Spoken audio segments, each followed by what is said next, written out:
Muito bem, começando aqui mais o nosso encontro.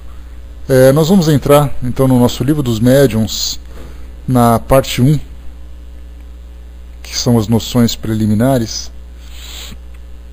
tratando do capítulo 1 também. Existem espíritos? É o título do nosso primeiro capítulo.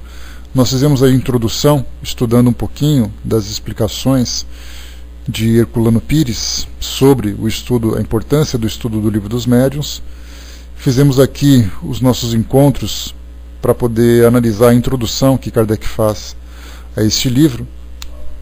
E agora entramos no primeiro capítulo propriamente dito.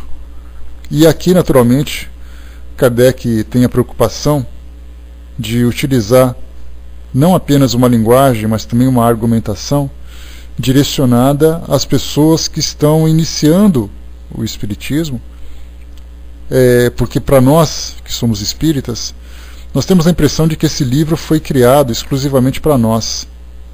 Só que na época em que Kardec o lançou, ele tinha a preocupação de esclarecer todas as pessoas que tinham o desejo de conhecer o mundo espiritual, de entender os recursos de comunicação com esse mundo, de que modo que eles funcionam, e dar a eles uma base para todos aqueles que desejavam ou que desejariam iniciar os estudos a respeito dos fenômenos e também participar das experimentações. Então nós vamos perceber nesses 4 capítulos dessa parte primeira, que são as noções preliminares, como o próprio nome diz, é ali a noção básica de tudo aquilo que envolve o mundo espiritual, a relação com o nosso mundo e o modo como nós podemos interagir uns com os outros. Então esses 4 capítulos são básicos para todos nós, né? Muita gente que estuda a doutrina espírita há bastante tempo acha esse tema, essa primeira parte, um tanto quanto monótona, pelo fato dela falar aquilo que para nós é óbvio, já que nós partimos do princípio de que o mundo espiritual existe, de que as comunicações são reais, de que os espíritos têm condições de interagir conosco, e isso faz parte dos nossos estudos mais básicos, né? Mas, então, como eu disse para vocês, para as pessoas que são leigas e que começam a fazer a leitura dessa primeira parte, bom dia, bom dia pessoal que chegou, pessoal que começa a fazer a leitura inicial desse livro, ou introduzindo-se na doutrina espírita, para poder conhecer tudo aquilo que envolve o aspecto científico da doutrina, da mesma forma também o aspecto moral, o aspecto filosófico, é fundamental que façam essas questões iniciais. Então nós vamos hoje raciocinar também, porque muitos de nós, muitas vezes, pelo fato de nós aceitarmos a ideia de uma forma já pronta, não fazemos questionamentos dos mais simples, faltando para nós argumentações para muitas questões, numa conversa, não vou dizer numa discussão, né, porque dá um tom meio pesado, mas numa conversa com pessoas que pensam de modo diferente, pessoas que apresentam outras propostas sobre a continuidade da vida no mundo espiritual. Então essas argumentações são importantes para a nossa própria formação. Então a gente vai começar hoje pelo capítulo 1, e a pergunta: existem espíritos? Kardec então traz para nós aqui, são 6, deixa eu pegar aqui para nós, são 6 itens que ele coloca para nós, cada um tratando analisando uma característica diferente dessa questão, dessa dúvida que é muito natural. Então a gente vai começar aqui com o item primeiro, e a gente vai lembrar o seguinte: tudo aquilo que envolve o nosso conhecimento a respeito de doutrina espírita, quando a gente diz sobre continuidade da vida, reencarnação, mediunidade, fenômenos materiais ou intelectuais, curas, milagres, céu e inferno, tudo aquilo que envolve esses itens, todos eles culminam no mesmo ponto. Porque não adianta nada a gente querer se aprofundar nessas questões, quando eu falei céu e inferno, naturalmente, dentro da concepção teológica dogmática que nós temos no mundo hoje, já que a doutrina espírita já superou esses conceitos, tudo culmina no mesmo ponto. Não adianta a gente fazer essas perguntas se você acredita em reencarnação, quem você foi, né? Ou qual foi a experiência que você vivenciou no passado, como será a sua vida depois da morte do corpo físico, se tudo aquilo que a gente vê nos centros espíritas em termos de fenômenos mediúnicos, se aquilo é real. Nada disso tem importância se a gente não partir de um ponto principal. Os espíritos existem? Essa foi a pergunta que Kardec fez. Se você não acredita em espírito, nada daquilo que vem como decorrência da existência desse elemento no universo tem fundamento. Se eu falar que eu não acredito em espírito, não adianta você dizer que no passado você foi alguém. Se eu não acredito em espírito, não adianta você dizer que os fantasmas são capazes de assombrar uma casa, ou que alguma coisa, algum fenômeno estranho possa acontecer, algo que seja sobrenatural, inexplicável pela nossa ciência física, pela nossa ciência terrena. Então, dessa forma, Kardec começa o primeiro capítulo desse livro trazendo essas argumentações. De que forma que nós podemos entender a existência desses seres, e a partir do convencimento, da certeza de que eles de fato existem, aí então nós daremos continuidade nesse capítulo. Esse item primeiro, nesse capítulo inicial, ele é o divisor de águas. Se um indivíduo que tem contato com a doutrina espírita pega esse livro, faz a leitura, e nesse primeiro capítulo ele não consegue ter esse entendimento, ter esse conhecimento, não adianta ele fazer a leitura do que vem depois. Porque já que se você disser assim, olha, eu sinceramente não acredito na doutrina na existência dos espíritos, não falo nem doutrina espírita, a gente fala na existência dos espíritos. Independente da sua religião, se você não acredita nisso, fecha o livro, guarda e vai ler outra coisa que vai ser mais interessante. Porque aí sim você vai ter maior proveito. Porque você ler sobre aquilo que você não tem entendimento, seria mais ou menos assim. Pega um livro numa biblioteca, bom dia pessoal que chegou. Pega um livro numa biblioteca que fale sobre vida extraterrestre, sobre discos voadores, sobre a presença de alienígenas aqui no nosso mundo, sobre mundos habitados. Inclusive aqui em São Paulo, essa semana, começa hoje, tem um encontro muito interessante num hotel, aqui no encontro promovido pela Universidade de São Paulo, que tem cientistas do mundo todo que vieram para cá para debater a ideia da origem do universo e da existência de seres de outros mundos habitados, né, de vida extraterrestre e também da origem do universo. Eles estão debatendo. Então temos ali geneticistas, né, vai até o fim de semana. Aliás, para quem tiver interesse em participar, vale a pena. Então temos ali geneticistas, astrônomos, físicos, químicos, de todas as áreas desse conhecimento. Então, todo mundo estudando sobre isso, que interessante. Tirando essa parte da origem do universo, falemos sobre vida extraterrestre. Então, a pergunta é a seguinte, se você não acredita, olha, a pergunta não, a questão é a seguinte, se você não acredita na possibilidade da vida fora do nosso planeta, o que você faria num lugar como aquele?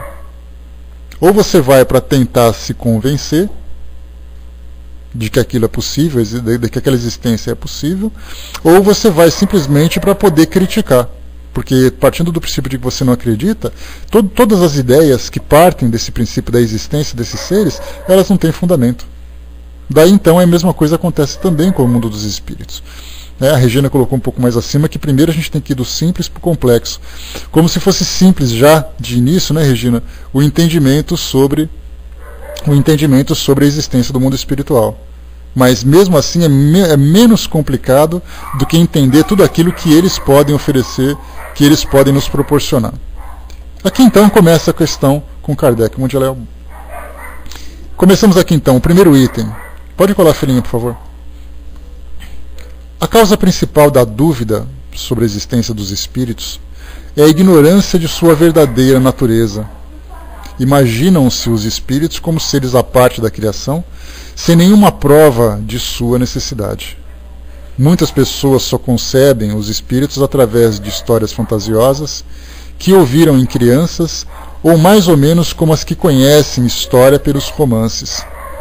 Não procuram saber se essas histórias, desprovidas do pitoresco, quer dizer, desprovidas da diversão, podem revelar um fundo verdadeiro ao lado do absurdo que as choca. Não se dão ao trabalho de quebrar essa casca de nós para descobrir a amêndoa. Assim, rejeitam a história como fazem os religiosos que, chocados pelos abusos, afastam-se das religiões. Aqui então, nesse primeiro parágrafo que a gente está lendo agora, Kardec começa a analisar assim, por que as pessoas têm dúvida com relação à existência desses seres extracorpóreos. Como ele diz para nós aqui que muitos os colocam como seres criados à parte, sem nenhuma prova de sua necessidade. Aqui então temos a seguinte consideração a analisar.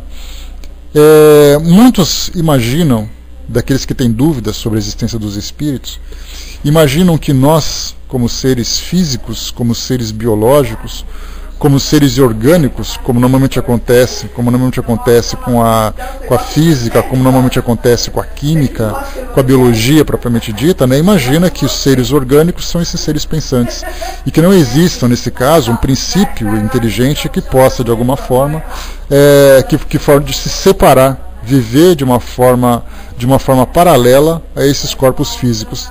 Então imaginam, por exemplo, que você, sendo um ser biológico, tendo um corpo físico, a sua personalidade se dissipa, você deixa de existir a partir do momento em que o corpo físico perece, em que o corpo físico morre, cessa suas funções biológicas. Daqueles que se estendem um pouco mais do que a visão material, do que acontece no mundo, acredita que há alguma coisa além da matéria. E isso tudo, baseado principalmente esse conhecimento, se vem através das histórias que são contadas. Kardec, na sua época, falava dos livros, falava dos contos, das histórias que eram passadas, né, nas rodas de conversas, daquelas conversas sobre mistérios, sobre o terror e tudo mais. E hoje, né, no nosso mundo atual, a gente tem ali essas histórias alimentadas com as imagens, alimentadas com o cinema, com a televisão, que mostra para nós assim uma visão do mundo espiritual um tanto quanto caricata, né? Ou seja, não mostra a realidade, mas mostra uma caricatura do que poderia ser o mundo espiritual através das imagens, né? Dos filmes de terror, através de todas as imagens que são passadas para nós, de gente levantando dos túmulos, de gente assombrando casas, de gente, de seres sobrenaturais destruindo e matando e tudo mais. E aí então a gente começa a imaginar assim, bom, eu não acredito necessariamente no mundo espiritual. Muito bem, eu não acredito. Mas se por acaso eu tiver que acreditar, a minha crença vai se basear naquilo que o cinema mostra. Né? Então eu vejo assim, bom, já que eles existem, é assim que eles existem? E se eles existem assim, será esse também o meu destino? Quer dizer, então, que quando o meu corpo físico morrer, eu vou viver igual uma alma penada, arrastando corrente pelos corredores de um casarão antigo? Eu vou ficar ali preso numa sepultura de um cemitério tentando escapar, como mostra ali nos trailers, eu vou virar um zumbi? Qual é exatamente a realidade disso tudo?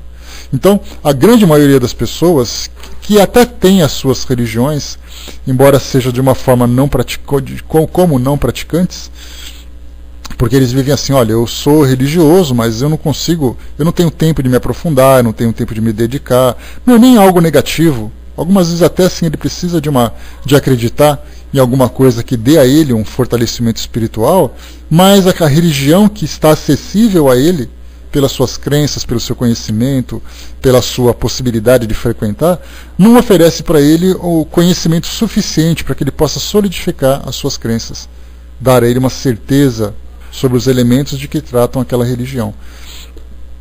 Aí então ele começa a fazer uma mistura daquilo que a religião passa, e normalmente as religiões dogmáticas, principalmente no nosso mundo ocidental, no que diz respeito à nossa vida, fala sobre céu, fala sobre inferno, fala sobre anjos, fala sobre demônios, e isso tudo é impalpável dentro do conhecimento mais racional, é simplesmente uma questão de fé. Somado a esse conhecimento precário, sustentado simplesmente na crença e não na razão, vem então essas imagens do mundo da mídia, vem essas imagens do mundo fantasioso. Então quando ele fala assim, bom, na minha igreja disseram que eu acredito em anjo, aí eu pego na televisão e assisto um filme sobre um anjo com asas, com uma auréola, que sai voando pelo mundo, que é um ser luminoso. Depois do outro lado ele vai assim, fala que o maligno, que o inimigo, que o diabo, que o tinhoso, seja lá que nome que dê, e é ele que proporciona o mal do mundo. De repente eu pego na televisão e assisto um filme chamado Exorcista, que mostra ali que o demônio é capaz de atormentar a vida dos terráqueos. Né? Então a gente começa a fazer uma mistura daquilo que é uma crença, daquilo que é uma ficção, e a razão acaba ficando em segundo plano. Então quando a gente coloca a doutrina dos espíritos e hoje, muito diferente da época de Kardec, ela se encontra disseminada por todos os cantos, as pessoas podem até não acreditar, mas ninguém pode dizer que nunca ouviu falar. E muitos daqueles que ouviram falar se aproximam por curiosidade, se aproximam por necessidade, se afastam porque não aceitam, se afastam porque ficam apavorados. Então tem aqueles que se aproximam e que se afastam de acordo com determinadas situações. Mas que hoje, né, a ideia da doutrina dos espíritos está muito presente. E diferente da época de Kardec, que ele tinha que apresentar os espíritos, tentando convencer as pessoas de que os espíritos eram diferentes, hoje as pessoas veem o espírito de modo diferente de Kardec, mas ainda assim cobertos, né, com uma série de dúvidas, pensando o seguinte: se eu for no centro espírita, eu vou encontrar um espírito? Se por acaso eu for até lá, o espírito vai me atormentar? Se eu for no cemitério, os espíritos vão andar atrás de mim? Então começam a surgir outras dúvidas a respeito da natureza dos espíritos, diferente daquele passado, mas ainda com muitas dúvidas, porque há essa mistura do que acontece na mídia, e hoje a mídia percebeu que esse tema sobre espiritualidade é um tema que chama muito a atenção das pessoas. Daí então a gente tem ali a quantidade enorme de filmes que falam de fantasmas, que falam de demônios, que falam de espíritos, que falam de continuidade da vida depois da morte, que falam da possibilidade de comunicação, como a gente viu naquele nosso filmezinho, A Mediunidade no Cinema. Então cada situação trazendo um aspecto diferente dos espíritos, mas muito poucos que trazem uma realidade do que vem a ser o espírito. Em alguns filmes que nós temos hoje, eles trazem assim alguns fragmentos de verdade. A gente já conversou sobre isso, né? O filme, por exemplo, Sexto Sentido, mostra para nós assim um espírito que tem a sua mesma aparência, tem o seu modo de pensar, tem ali a sua ignorância com relação ao seu estado. Depois ele começa a perceber que ele próprio é um espírito e já começa a pensar diferente. Temos o filme Os Outros também assim, Ghost também assim. Então mistura um pouquinho de romance, um pouquinho de drama, uma dramatização, um pouco de comédia, mas com uma certa realidade e sobrevivência dos espíritos. Já não mais os espíritos sendo ali seres que vivem completamente afastados do nosso mundo, mas percebe que esses seres já começam a interagir de um modo muito mais intenso, de um modo muito mais presente, interferindo na nossa realidade. Então já mudaram bastante, né, essas concepções do passado para cá, mas ainda traz de uma forma meio que imperfeita.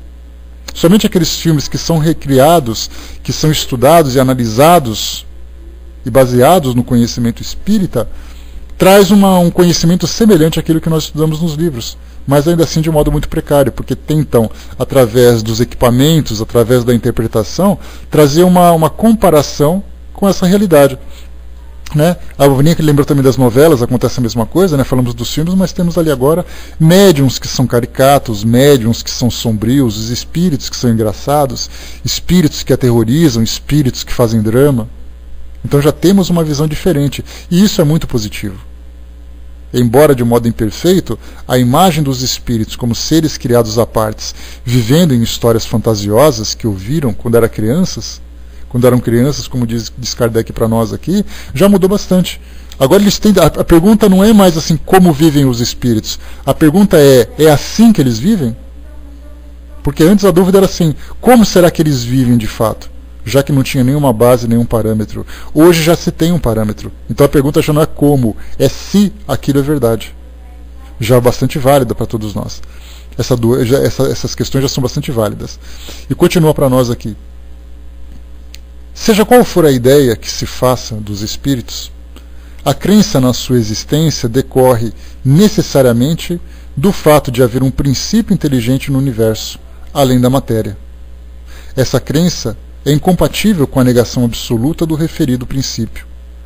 Partimos, pois, da aceitação da existência, sobrevivência e individualidade da alma, de que o espiritualismo em geral nos oferece a demonstração teórica dogmática e o espiritismo a demonstração experimental. Mas façamos por um instante abstrações das manifestações propriamente ditas e raciocinemos por indução. Vejamos a que consequências chegaremos.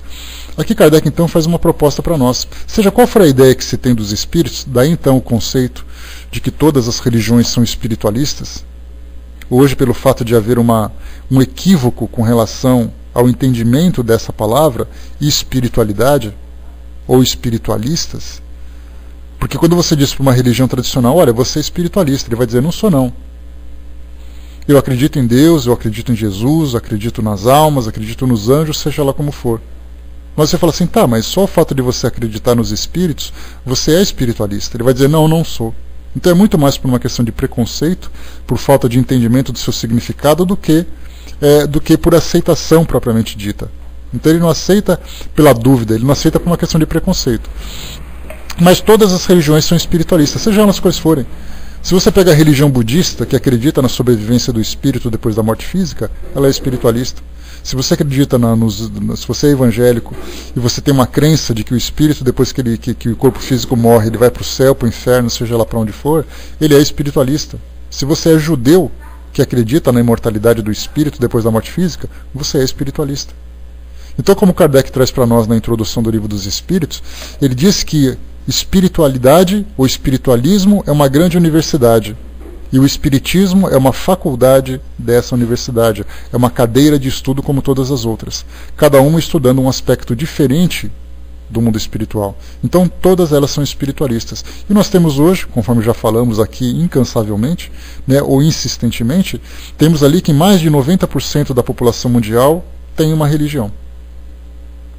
10% não tem religião, mas desses 10%, poucos, pouco menos da metade, pode ser considerado como ateu.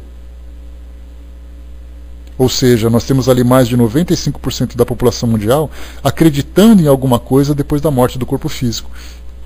E já é um princípio interessante, quer dizer, para você estudar sobre tudo aquilo que decorre da existência do espírito, como mediunidade, como assombração, como reencarnação, como céu e inferno, tem que partir do princípio da convicção de que existe esse princípio espiritual depois da morte do corpo físico. Muito bem. Então, seja qual for a ideia, como Kardec coloca para nós, a crença na sua existência decorre necessariamente do fato de haver um princípio inteligente no universo, além da matéria. Ou seja, não importa onde o espírito esteja, não importa como ele esteja, o que importa é que ele está. Então ele continua existindo, continua vivo e pode ser considerado então um princípio inteligente que se destacou, que se separou da matéria do corpo físico. E isso mostra para nós o quê? Que nós não somos o corpo que nós vestimos. Se por acaso eu continuo vivo depois da destruição desse corpo físico, então significa que eu posso me separar dele. Então, diferentemente da visão materialista que nós temos hoje, onde aqueles que são os ateus, onde a ciência materialista diz assim que o homem ele é o corpo físico que ele veste e a sua consciência é o resultado de reações bioquímicas no seu cérebro. Eu penso porque meu cérebro está ali envolvido com eletricidade, envolvido com substâncias, com enzimas, com hormônios, seja lá com o que for.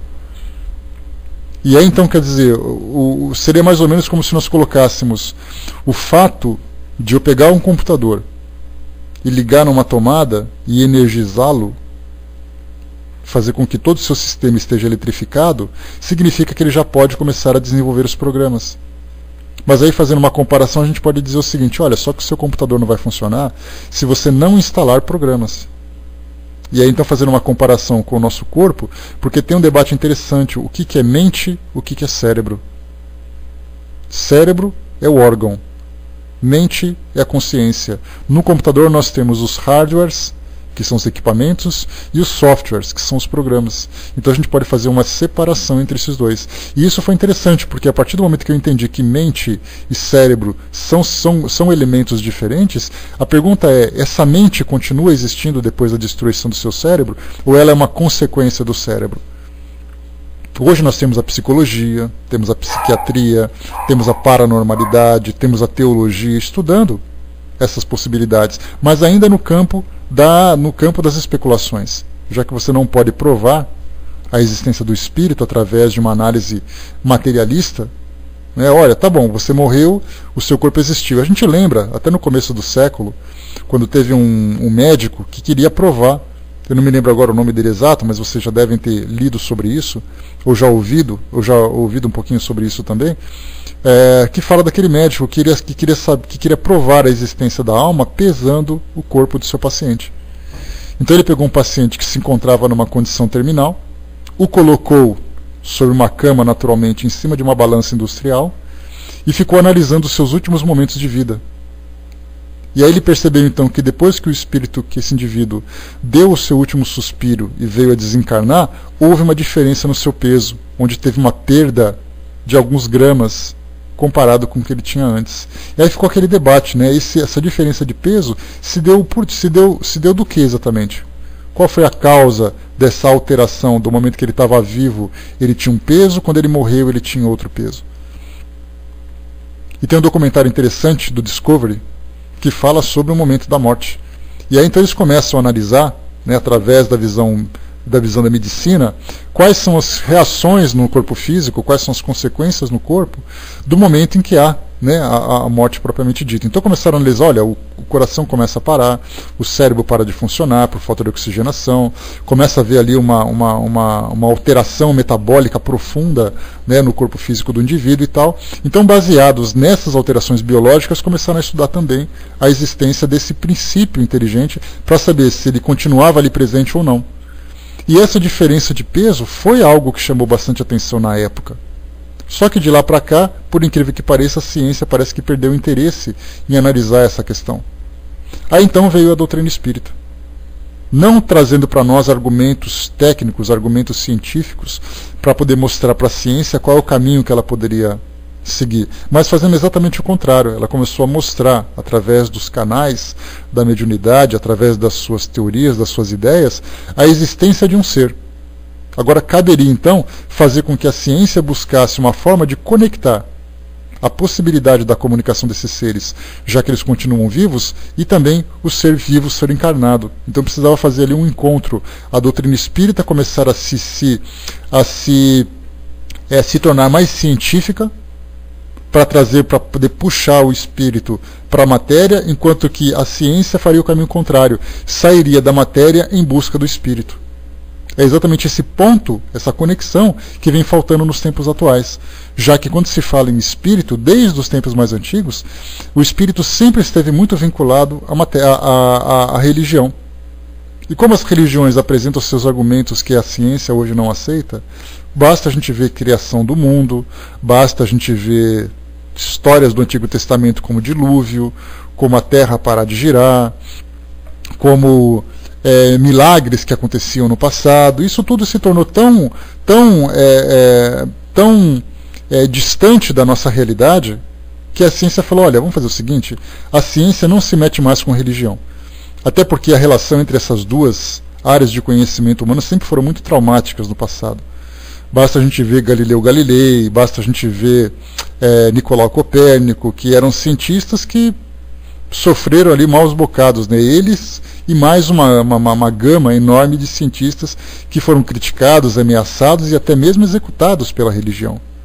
E aí então criou-se um abismo, né, uma fenda tão profunda entre essas duas áreas que elas não mais voltaram a se conectar. Agora, nessa nossa época presente, começaram a se interessar um pouco mais, como por exemplo, estudar a fé, a medicina estudando a fé dos pacientes. Por que pacientes que têm uma fé mais sólida, uma fé mais profunda, se curam com muito mais facilidade do que aqueles que são céticos? Já é um ponto interessante. Nós tivemos recentemente uma pesquisa, inclusive encabeçada por alguns cientistas lá de Juiz de Fora, Minas Gerais, que os psiquiatras começaram a estudar experiências de quase morte. E aí então fizemos assim, né? Olha, o indivíduo entrou num estado de inconsciência, seja por um trauma, seja por um estado de coma, e de repente quando ele voltou, ele começou a relatar fatos que era impossível, já que ele se encontrava acamado. Coisas que ele viu, coisas que ele ouviu, próximos ou distantes, imagens que ele trouxe para todo mundo, né, imagens que ele viu no mundo espiritual, se isso era delírio, se isso era realidade. Então, isso tudo fez com que a ciência começasse a se reaproximar, mas em especial nessa área médica. Mas a física, propriamente dita, não se preocupou muito. No início do século, nós até tivemos alguns cientistas que se preocupavam, William Crookes, Ernesto Bozano, né, e tantos outros que se interessaram em estudar o espírito, mas era aquela história. Os cientistas se preocupavam, não a ciência. Essa é uma diferença significativa. Porque nós temos hoje cientistas que são ateus, cientistas que são religiosos. Então eles fazem suas buscas pessoais, mas a ciência propriamente dita não pode atestar o resultado dessas pesquisas, dessas investigações, enquanto isso não for devidamente provado dentro do seu sistema acadêmico. Daí então, quer dizer, essa fenda continua, mas nós já temos hoje uma aproximação.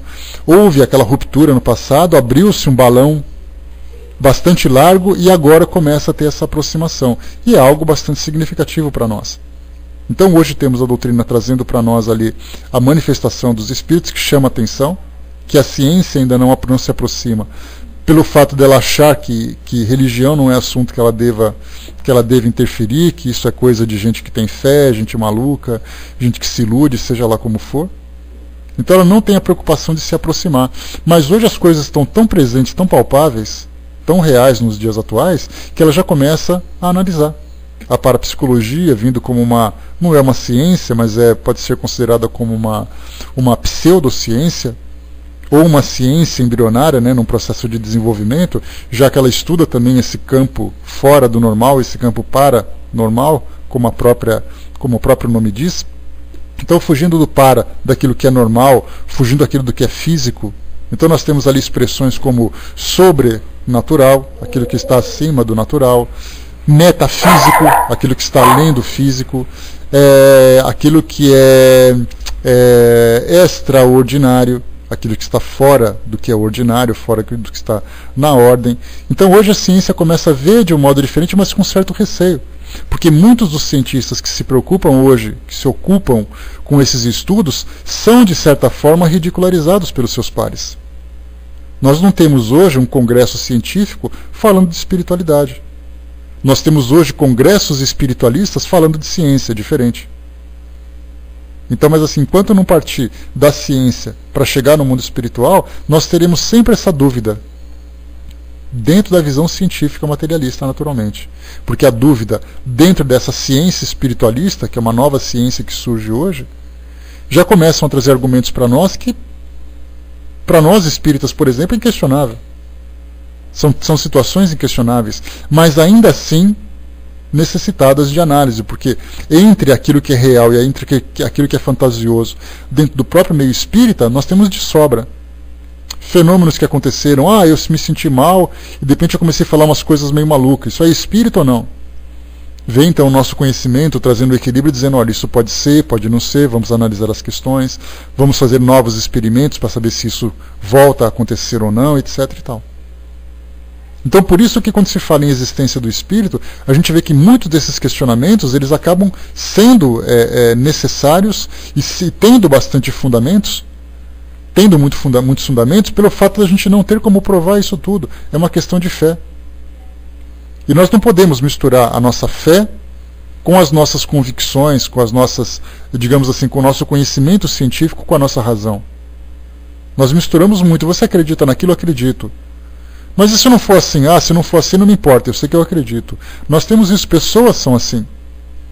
Nós necessitamos desse conhecimento do sobrenatural, de se aprofundar nesses mistérios do mundo invisível. Daí então a gente cai nesses cuidados. Nós tivemos recentemente um contato, nós lá do Espiritismo.net, tivemos um contato de uma pessoa que dizia assim, olha, eu entendo que o espiritismo é interessante, eu sou espírita também, eu leio, mas o que muito me entristece é que o aspecto científico ficou em segundo plano. E eu queria saber se existem grupos de estudos científicos que falam do espírito, que analisam a questão do espírito e as consequências, tudo aquilo que vem como decorrência da existência desse ser. E aí, então, na nossa resposta, começamos a perceber que nós tínhamos realmente uma dificuldade muito grande de apontar grupos de estudos. Hoje nós temos ali médicos, principalmente médicos, que se dedicam ao estudo do conhecimento da fisiologia humana, como é o caso do Sérgio Felipe, que fez ali a sua dissertação de mestrado, analisando a presença de cristais de apatita na glândula pineal, que segundo a proposta que ele apresenta para nós, é ali o ponto de contato entre o espírito e o corpo físico. Nós tivemos ali o Dr. Alexander Moreira Almeida, que faz parte desse grupo de estudos da experiência de quase morte, que inclusive foi entrevistado pelo Fantástico, pela revista Super Interessante, que falou desse assunto, que ele é doutor e o seu doutorado, a sua tese, se sustentava na análise psicológica dos médiums. Mas podemos ver o seguinte, que tanto um que estuda ali a glândula pineal, como o outro que estuda o estado psíquico ou o estado mental dos médiums, os dois ainda não conseguem tocar na existência do espírito. Porque nós não temos ainda condições de analisar a existência desses seres. Então nós estudamos muito mais as consequências da existência deles do que eles propriamente dito. Então se chegar aqui um cético, chegar aqui um ateu e dizer assim, olha, muito interessante o que vocês estão falando, mas eu não acredito na existência do espírito. Não há como convencê-lo. Não há como convencê-lo porque não se tem argumento sólido que possa provar a existência desse ser. Porque tudo isso nós vamos a partir da indução, nós vamos a partir do raciocínio. Se ele chegar para mim, esse mesmo ateu, chegar para mim e falar assim, olha, eu não acredito que o avião possa voar. Eu levo num aeroporto e falo assim, então delicie-se com a paisagem. E começa a mostrar para ele toda a teoria das leis da aerodinâmica, da lei da pressão atmosférica, das leis da propulsão que nós temos hoje, uma série de argumentos que provam para ele a existência que os aviões podem voar, inclusive levando-o para um passeio. Agora, se ele disser, eu não acredito na existência do espírito, ficamos por aí. A conversa morre por aí. Porque se ele precisa de fato de argumentos que sejam convincentes, nós não temos, a não ser uma argumentação, quer dizer, a não ser um debate sobre evidências, sobre indícios, sobre raciocínio, mas não temos provas concretas sobre isso. Exatamente porque dentro da nossa ciência não temos como provar isso tudo.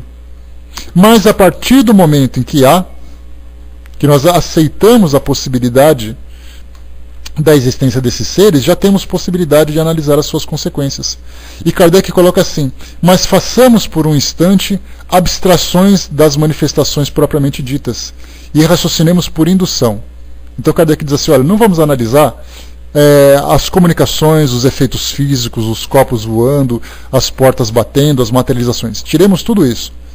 Vamos argumentar, vamos filosofar sobre essa questão. Aqui, deixa eu ver aqui, a Nina tinha colocado para nós, deixa eu pegar aqui, McDougall, um homem com tuberculose que ficou sob observação durante 3 horas e 40 minutos. Nesse tempo ele perdeu peso aos poucos, em média 28 gramas por hora, e de repente o sujeito morreu. Segundo o médico, o prato da balança subiu, registrando a perda dos famosos 21 gramas. No instante em que a vida parou, o lado oposto caiu tão rápido que foi assustador, disse o médico do jornal New York Times, The New York Times. Então foi esse caso que a Nina pegou para nós aqui dessa situação. E isso aconteceu lá no começo do século. Você tem a data, Nina, de quando isso aconteceu? Você lembra quando foi isso? Ou você tem essa informação? Só para a gente perceber assim, de quanto tempo esse assunto vem sendo debatido pela ciência. Enquanto a Nina pesquisa para nós ali, a gente dá sequência. Mas percebemos o seguinte aqui, existem situações que a ciência não consegue explicar. E até hoje, olha só que interessante, nós não temos, pelo menos que eu tenha conhecimento, nós não temos nenhum grupo científico que colocou de volta esse tema sobre a mesa para poder debater, para poder conversar e fazer novas experiências. Ninguém se preocupou com isso. Porque essa questão do espírito ficou tão marcada como um elemento religioso que a ciência não se interessa. A doutrina veio trazer para nós agora um novo modo de pensar. Pensando o seguinte, olha, a gente não acredita na existência do espírito, a gente trabalha com a presença dos espíritos. Não é uma questão de acreditar ou não acreditar. Você pode até não acreditar, mas quando você vai numa reunião mediúnica séria, bem desenvolvida, bem trabalhada, e aí então você começa a analisar os fenômenos, surge aquele ponto de interrogação. Você pode até ir embora porque você não se interessou, ou você pode ir embora porque você teve medo. Mas jamais você pode dizer que aquilo tudo não tem alguma coisa que não pode ser explicado. Então hoje a doutrina veio chamar atenção nesse sentido. Mas o meio científico ainda não se preocupou em se aprofundar nessa questão. Eduardo colocou para nós, e se conseguíssemos provar, será que ele aceitaria mesmo assim? O que é provado, Eduardo, não tem argumento. Então, não é uma prova, Fábio. A psicografia, ela é um escrito que eu mesmo posso forjar. Eu posso escrever 1907, nem não trouxe para nós, o começo do século XX. Então, de lá para cá, nada mais se tratou desse assunto. Nada mais. Então, nesse caso, Fábio, quando você fala psicografia, se você levar uma psicografia para o Padre Quevedo, tiremos a figura caricata do Padre Quevedo, aquela personagem engraçada que a gente vê na televisão. Ele é um doutor em parapsicologia. E a argumentação que ele traz é uma argumentação bastante palpável. Se você mostrar uma psicografia para ele vai dizer o seguinte: olha, isso aí é muito interessante, mas é fruto da sua imaginação. Ele dizia que Chico Xavier escrevia dessa forma. Ele é uma pessoa muito caridosa, não se pode negar, mas aquilo que ele chama de mediunidade nada mais é do que fruto de energias que ele pode captar no espaço de pessoas que estão próximas, através da telepatia. É fruto da imaginação, do inconsciente dele que se manifesta no papel. Então, quer dizer, prova não é prova. Se você não pode provar a existência do espírito, de você pegar o espírito, tirar ali um pedaço da sua substância, conversar com ele, olhar no microscópio, fazer uma tomografia, fazer uma ressonância magnética. Se você não puder provar com os elementos da ciência material, não adianta você falar de psicografia. Falta prova científica. E prova científica é você analisar, primeiro, o elemento, segundo, as consequências desse elemento, e depois você experimentar novamente. Então existe um método, uma sequência, que vocês podem pesquisar sobre metodologia científica. As universidades trazem isso com bastante profundidade. E através dessa metodologia você prova. Mas o espírito não pode ser provado. Daí Kardec diz o seguinte: é necessária uma nova ciência, ciência espiritual. Utilizando a mesma metodologia para analisar um elemento diferente. Então, se conseguir provar, nós teremos, como eu sempre digo para vocês, você pega hoje um livro de 5ª série, ou de 6º ano, para aqueles que são da nova era, né, da nova geração.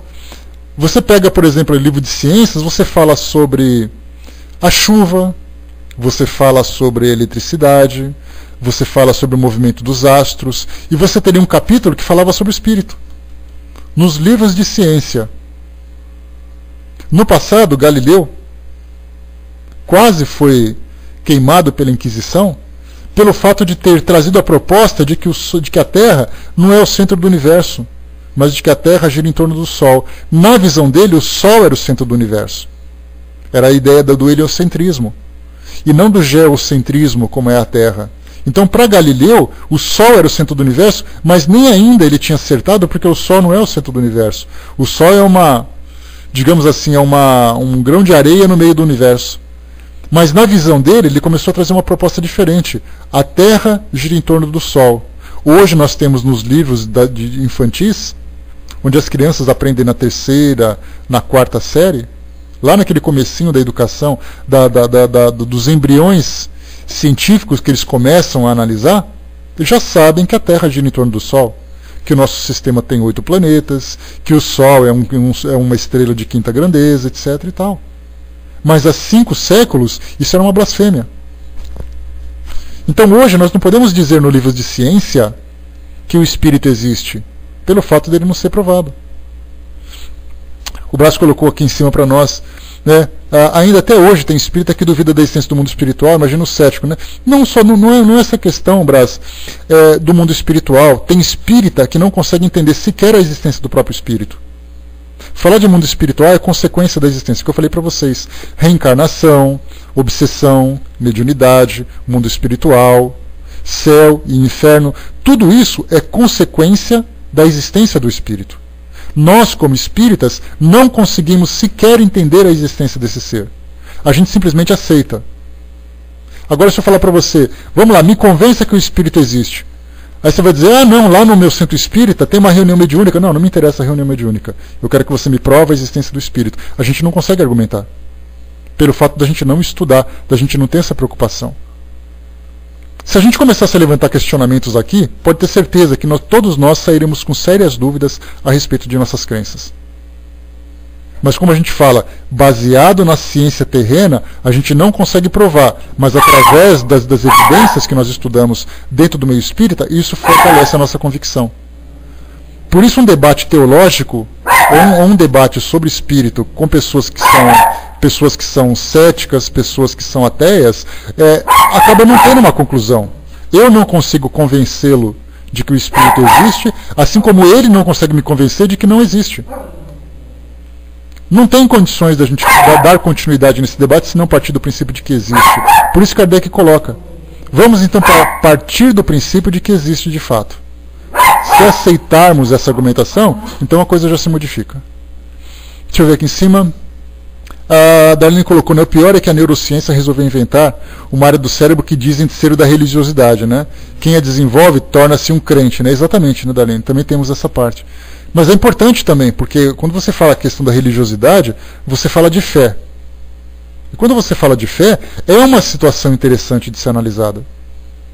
Porque eu posso ter fé, e a partir do momento em que eu sou uma pessoa crente, em qualquer coisa que seja relacionada com o mundo espiritual, com Deus, qualquer coisa, existe uma área do meu cérebro que fica ativa. Isso foi mostrado em ressonância magnética. Mas isso mostra o quê?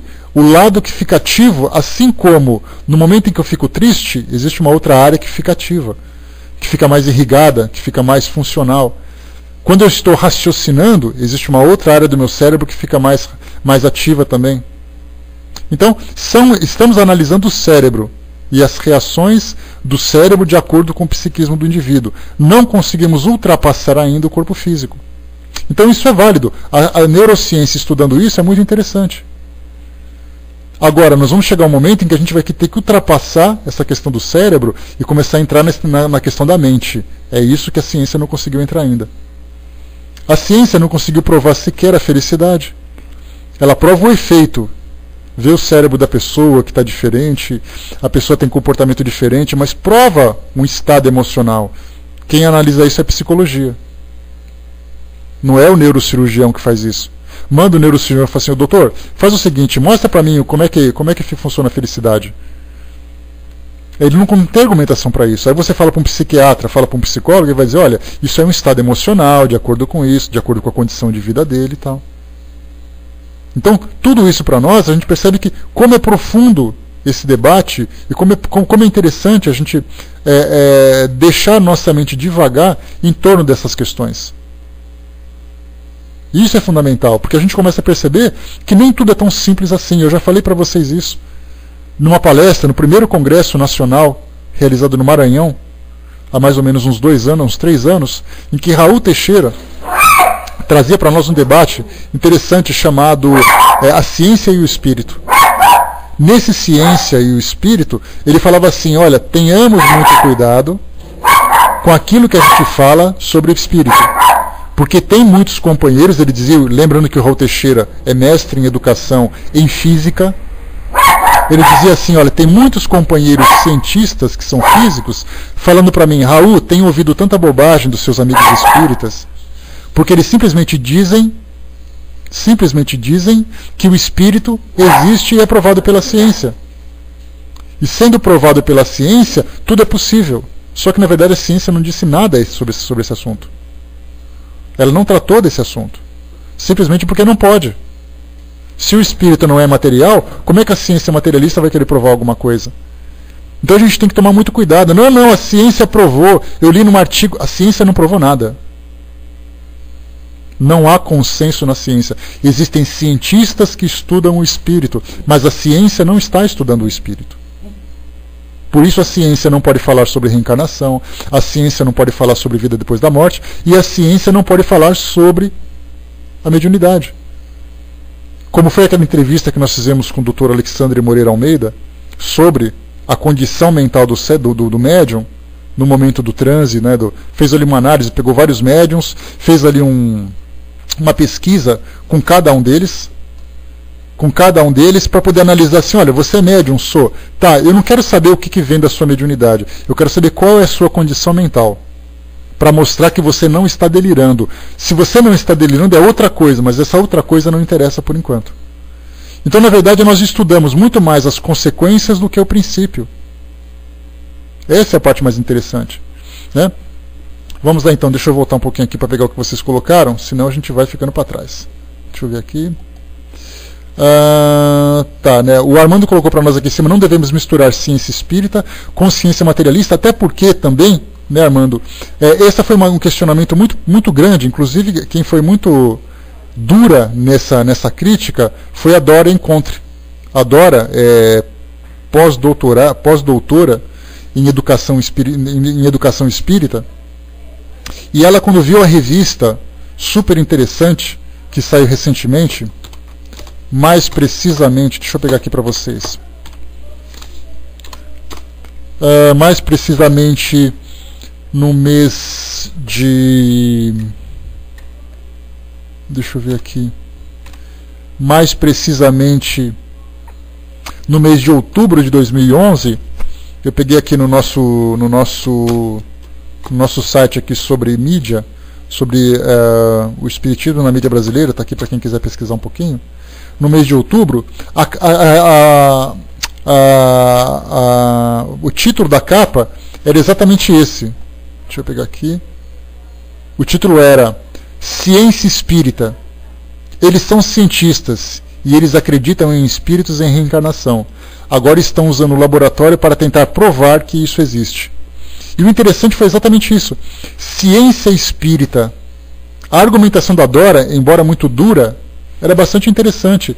Quando você coloca um título dizendo ciência espírita, dá a impressão de que a ciência tradicional perdeu seu valor. Então que nós estamos inventando uma nova ciência para poder provar aquilo que a ciência não pode provar. Ciência é ciência. Agora, a forma como você vai buscar o resultado dessas suas argumentações, dos elementos que estão sendo estudados, já é uma outra situação. Mas ciência é única.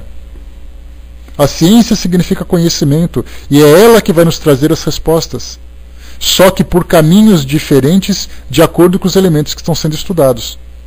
Isso que é mais importante.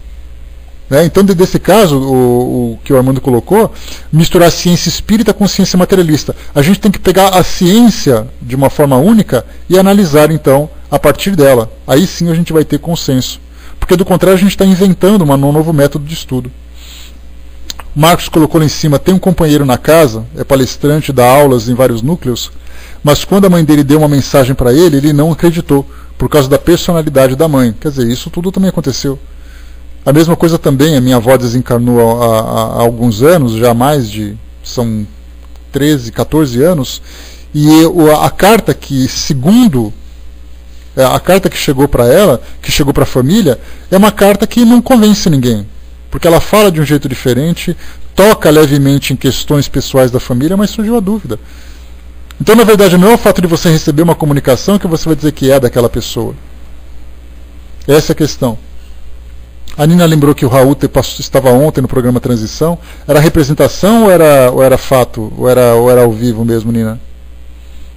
Ou era um programa novo? Coloca para nós. Fábio colocou, existe a lei de causa e efeito que nos leva a raciocinarmos sobre a existência dos espíritos. Raciocinamos sobre, mas ainda sem provas. Dentro do movimento espírita, diz o Armando, está cheio de especialistas, então meio bobagem. Exatamente porque crença. A gente mistura crença com ciência. A gente não pode se deixar levar por isso. A nossa fé é uma coisa, o nosso conhecimento é outro. A gente não pode misturar as coisas. É fundamental. Porque como o próprio Raul disse isso, como eu comentei para vocês, tem muito espírita dizendo que ciência provou, que ciência falou. Só que a ciência não falou nada, a ciência sequer está interessada nisso tudo ainda. Por isso temos que ter cuidado. Deixa eu ver aqui. O próprio Kardec disse que a ciência acadêmica é incompetente para julgar a ciência espírita. Mas nesse caso, Brás, é importante a gente lembrar que quando se fala em ciência espírita, a gente fala de ciência analisando outros elementos por outros métodos. Mas o conhecimento ele tem que ser provado da mesma forma. A gente não pode se deixar levar simplesmente pela nossa fé. Porque por fé, cada religião tem a sua. Cada religião tem a sua. Vamos lá em frente. A Sônia colocou, por isso existem os parâmetros da doutrina espírita, que nos dá essa argumentação. Então, assim, estamos ainda sustentados na questão da fé? Sim, estamos, mas uma fé racional. Eu não acredito porque disseram, mas eu vou analisando as consequências, vou analisando os elementos, que é o que Kardec vai fazer agora. Olha só o que a gente vai aqui em frente, vamos lá. Só para vocês terem aqui uma ideia. Então ele coloca, admitimos a existência da alma e sua individualidade após a morte. Ou aqui em cima ele colocou antes, mas façamos por um instante abstrações das manifestações propriamente ditas e raciocinemos por indução. Vejamos a que consequências chegaremos. Aí item 2. Admitimos a existência da alma e da sua individualidade após a morte. É necessário admitir também, primeiro, que a sua natureza é diferente da corpórea, pois ao separar-se do corpo, ela não conserva as propriedades materiais. Segundo, que ela possuía consciência própria, pois lhe atribuímos a capacidade de ser feliz ou sofredora, e que tem de ser assim, pois do contrário ela seria um ser inerte e de nada nos valeria a sua existência. Esses dois pontos que Kardec coloca para nós parte do seguinte princípio. Ele, em vez de provar a existência dos espíritos partindo de elementos do mundo físico, ele analisou as consequências e começou a fazer um caminho reverso. As mesas se movimentavam naquela época. Então ele perguntava, quem está movimentando essas mesas? Aí começaram assim, a eletricidade, o magnetismo e tudo mais. Só que essas mesas começaram a responder perguntas.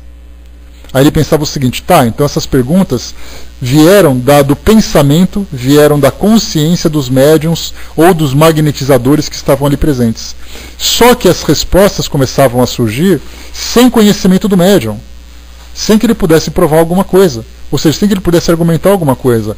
Era uma pessoa simples, era uma pessoa relativamente ignorante, e de repente começa a falar sobre ciência e filosofia, e falar sobre moralidade que ele não conhecia.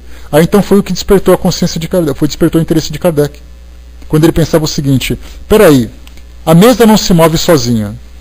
Ela pode se mover por magnetismo, mas esse magnetismo surge das pessoas que estão presentes. Só que as respostas que vinham através das batidas, através das movimentações, as respostas não eram de conhecimento daquelas pessoas. Então existe uma consciência extracorpórea que estava ali interagindo com aquele fenômeno. Aí ele começou a fazer perguntas. Ele falou assim, olha, tudo bem, eu não tenho como provar, eu não tenho como dizer que não é, mas os fatos estão aí. Vamos então estudar os fatos. Dos efeitos, vamos remontar as causas. Essa é a questão. Essa é a questão. Os efeitos são as comunicações, são as ideias. Quais são as causas? O princípio inteligente. Então ele começou a fazer um caminho contrário, de analisar as consequências para chegar aos fatos. Sendo que a ciência faz a mesma coisa. A ciência viu, por exemplo, um relâmpago. A gente não tem como começar um caminho partindo do nada para tentar descobrir alguma coisa. Deixa eu fazer o seguinte, eu vou então começar a analisar o ar para ver se eu descubro alguma coisa estranha no ar. Não é assim que funciona. A gente observa o fenômeno e começa a partir dele a analisar. Eu vi o relâmpago, vamos analisar o relâmpago. Uma madeira está boiando num rio, vamos entender por que ela está boiando. O sol nasce de um lado e depois se põe do outro lado. Vamos analisar por que isso acontece. Então a gente percebe o quê? Que partindo de causas a gente chega nos efeitos. Kardec fez a mesma coisa. A mesa está falando, a mesa está batendo. Pessoas estão ali incorporando personalidades que não são delas. Vamos analisar os efeitos, as causas, os efeitos, para chegar nas origens. Isso que é mais interessante.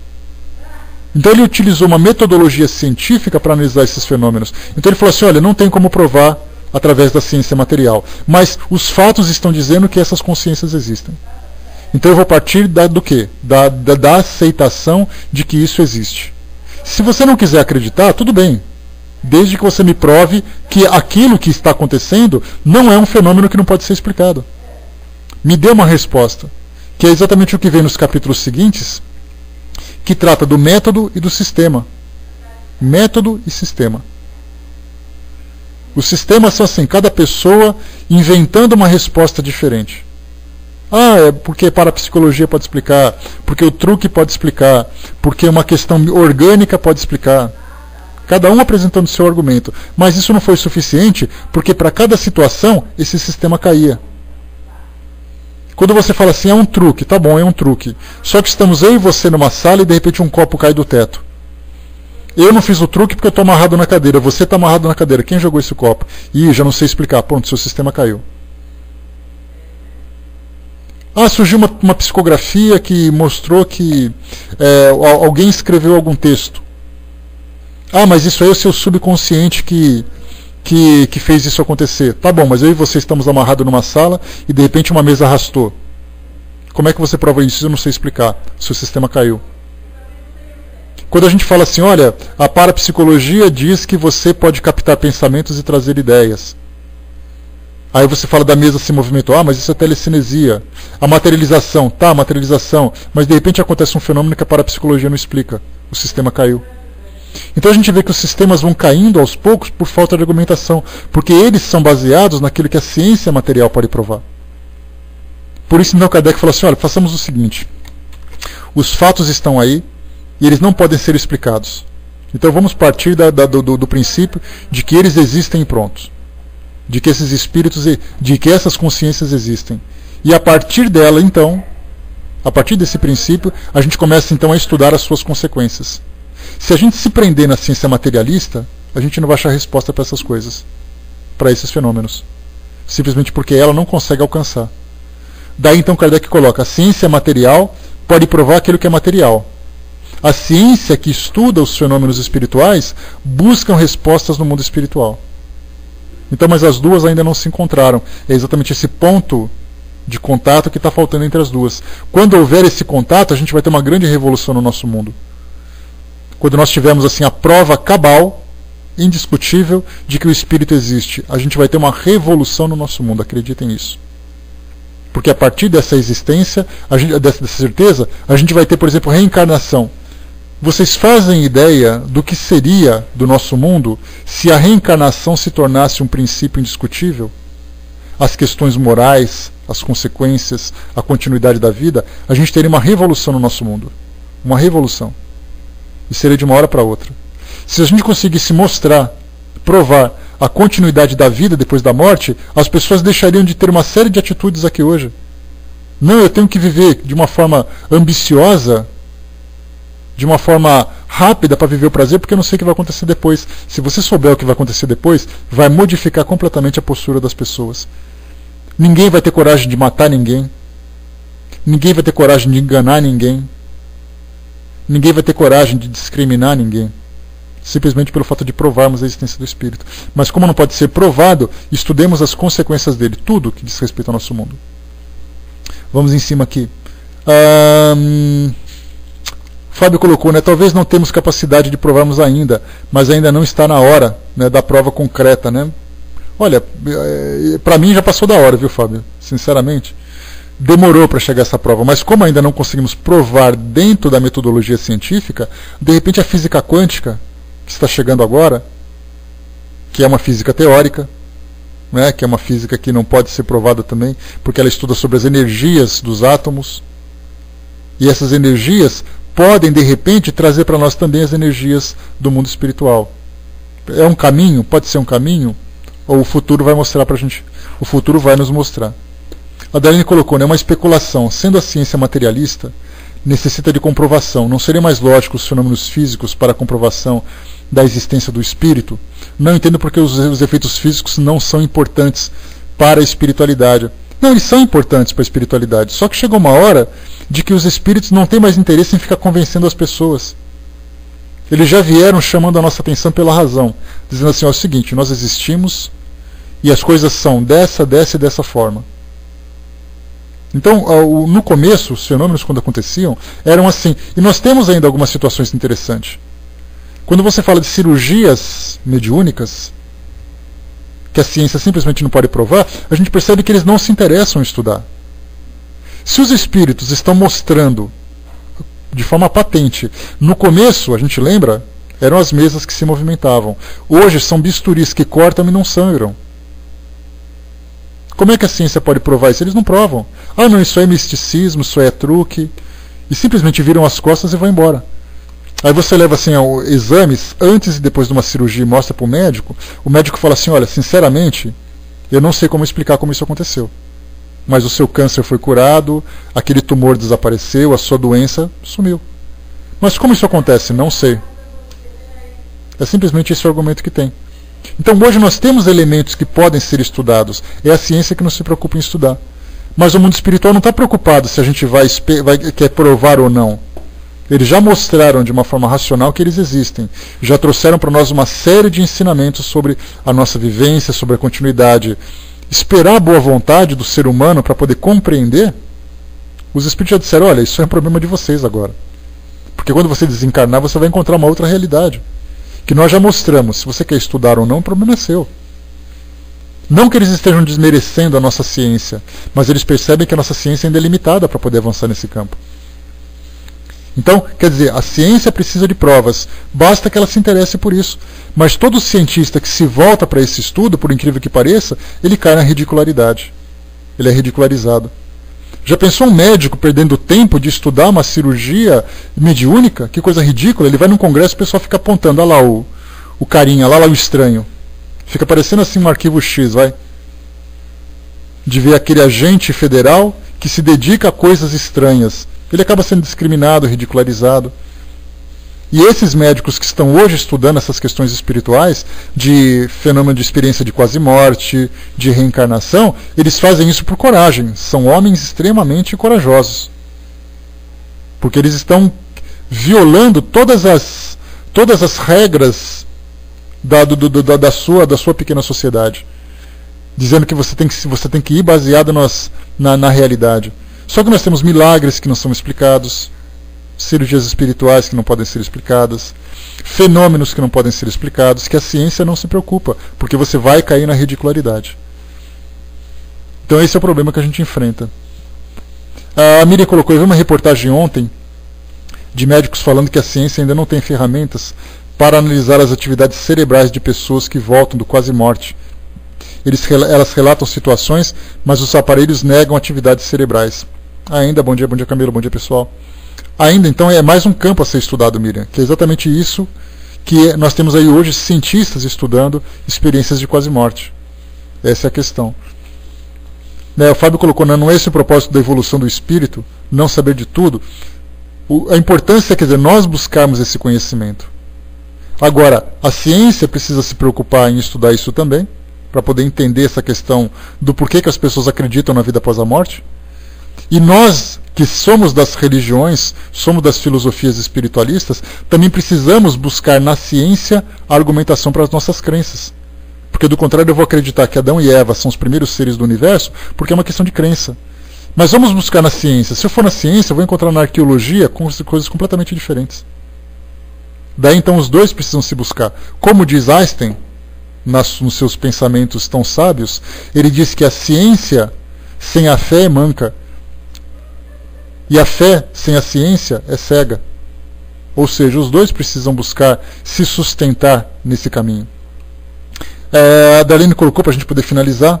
Lembrei-me do livro O Despertar dos Mágicos, escrito por físicos, sobre o realismo fantástico. A ciência não tem interesse econômico na ciência do espírito ou dos fenômenos. Também, não só interesse econômico, mas também até questão de posição na sociedade, questão do orgulho, da vaidade e tudo mais, né? O livro interessante, para quem quiser entrar um pouquinho nesse campo do ceticismo, é Carl Sagan, já falamos sobre ele várias vezes, astrônomo da década de 80, do século passado, que foi um grande disseminador da astronomia de uma forma mais popular, de uma forma mais acessível, né? Muitos documentários ele fez. E ele escreveu um livro chamado O Mundo Assombrado pelos Demônios. E quando a gente lê esse texto, a gente fala assim, opa, Carl Sagan falando de demônios, ele fala de demônios no sentido da ignorância. O mundo assombrado pela ignorância. E ele fala então de alienígenas, fala de questão de espírito, questão de fé, porque ele era cético, ele era ateu. E as suas argumentações não eram maldosas, ele simplesmente queria a resposta. E esse livro, O Mundo Assombrado pelos Demônios, que é um livro meio grossinho, para quem gosta de ler, vai se fartar. Para quem não gosta, é um livro que tem letras pequenas e não tem desenhos, tá? Então vocês não vão curtir muito, não. Mas é um livro extremamente interessante porque nos leva a muitos questionamentos. Ele fala sobre pessoas que dizem que foram abduzidas por alienígenas e voltaram grávidas, mulheres no caso, né?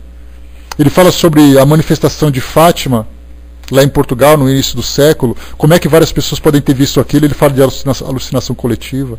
Então os argumentos dele como um cético são argumentações interessantes, só que limitada pela sua própria crença. limitado pelo seu materialismo, pela sua visão, limitada pela ciência terrena.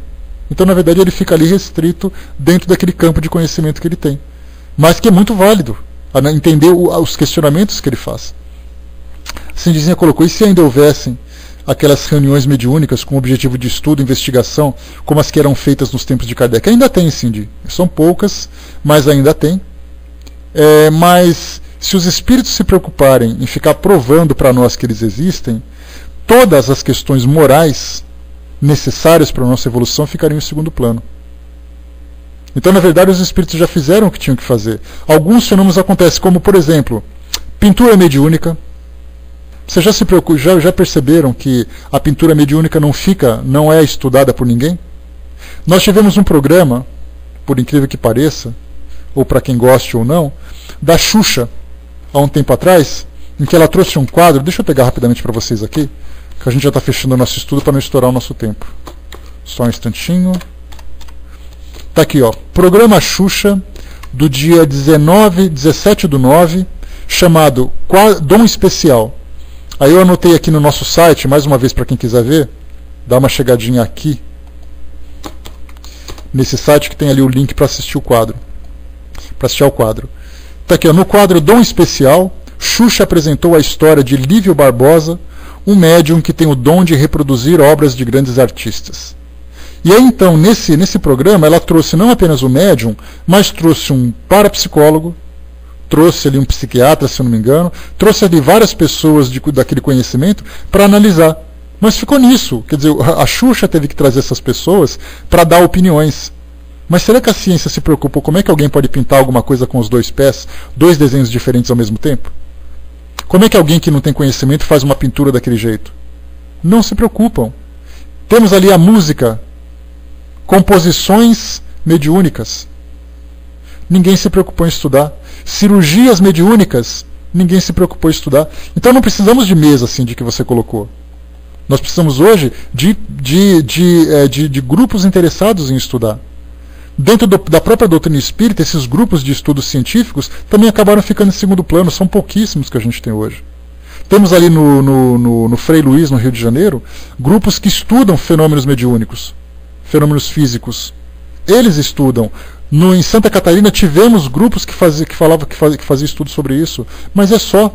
O que mais que vocês conhecem de grupos que fazem estudos sobre os fenômenos físicos? Não conheço nenhum, sinceramente.